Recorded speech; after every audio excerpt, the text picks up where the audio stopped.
Hey everyone, it's Natalie, also known as Knitty Natty. Today I'm going to cover 5 sock knitting tips for all sock knitters. New or experienced, let me know if you already knew these tips and what you would add to the list.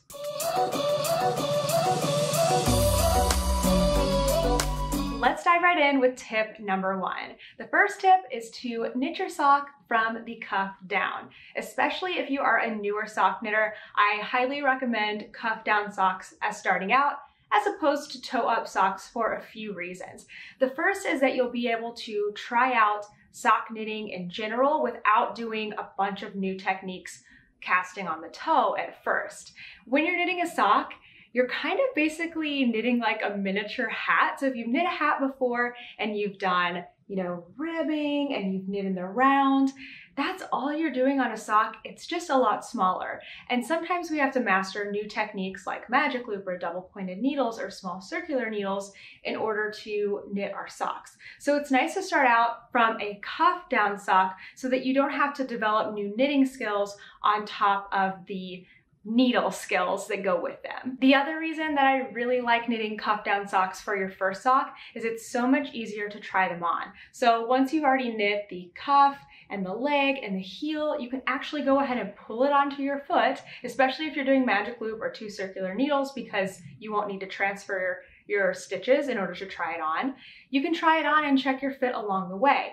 Then as you're making your foot, you're able to also check the length, see when you need to start the toe. It just works out so much better that way. So tip number 1 is to do a cuff down sock, especially for your first one. Tip number 2 is to do some measuring, specifically your foot length, the ball of the foot, and your calf, or where you want the sock to end. So if you have never done any measuring of your foot, you're going to want to stop and do this right now. You need a flexible measuring tape and your very own foot, and that's it. Most sock patterns are actually written for your ball of foot measurement. You may see some common measurements being 7, 8, or 9 inches, sometimes up to 10 if you're looking into like a men's sock knitting pattern. And this is all based on that ball of foot measurement. So again, grab that flexible measuring tape and you're just gonna measure around the widest part, the ball of your foot. If you have any kind of like things that jut out or anything, you're gonna wanna take that into account because we want our sock to fit the widest part of our foot or the widest part of our foot for our sock foot itself. The ball of the foot is not the only important measurement though. For most standard patterns, you're gonna have 1 stitch count throughout. So we wanna make sure that the stitch count that we choose in the pattern is also going to fit our calf. This is usually the widest part of the entire sock, but there's ribbing there, so it doesn't have to have quite as many stitches to be so stretchy for that part. So wherever you're wanting the sock to come up to, like however long you want it to be, make sure to measure around that part of your leg. It could be the lower part of your calf. It might be just under the calf muscle. If you are going like long socks all the way up into the calf, you're probably going to need a little bit of shaping, meaning you'll need to cast on more stitches and then decrease as you go from the calf towards the ankle in order to get a good fit. And lastly, you'll need your foot length. The best way to do this is to stand barefoot on a piece of cardboard or a piece of paper and trace your entire foot. Once you have that traced, you can take your measuring tape and measure from the longest toe to the back of your heel. You'll want to do this in a directly straight line, no diagonal line. So I don't know, straight's not the right word, but like perpendicular to the heel of your foot.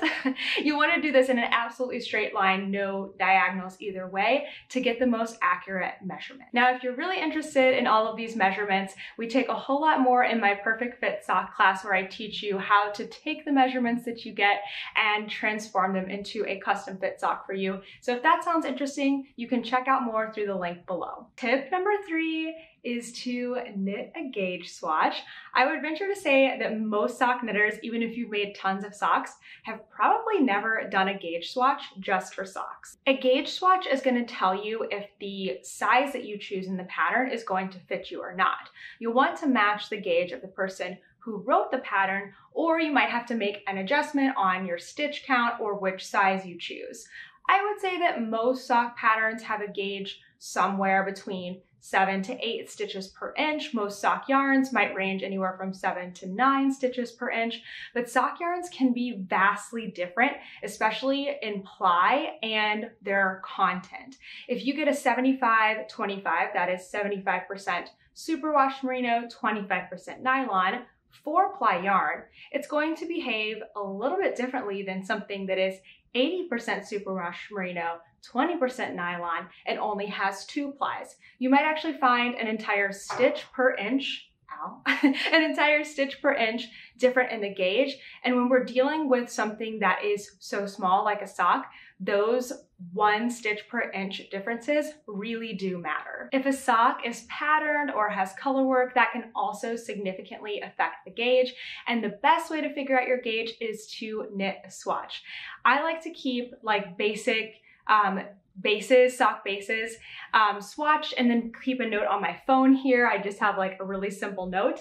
And what that allows me to do is anytime I pick a sock yarn from, you know, any different dyer, as long as it has the same fiber content and base, a lot of the times it's going to knit up the same. That way I don't have to keep swatching and swatching and swatching. But for pattern and colorwork socks, the only way, the best way to actually know if your sock is going to fit is to knit a swatch in the round. Luckily, I have a cheat way to knit a swatch in the round, and I have a full video tutorial on it that I will link for you. But just to overview, the way it works is you cast on half the number of stitches that you normally would to join and knit a sock in the round. I like to do about 30 stitches. You always are going to be knitting. You're not going to go back and forth knitting and purling. You'll knit across all of your stitches and then slide those stitches along the cord, or if you have a double pointed needle, just slide it across.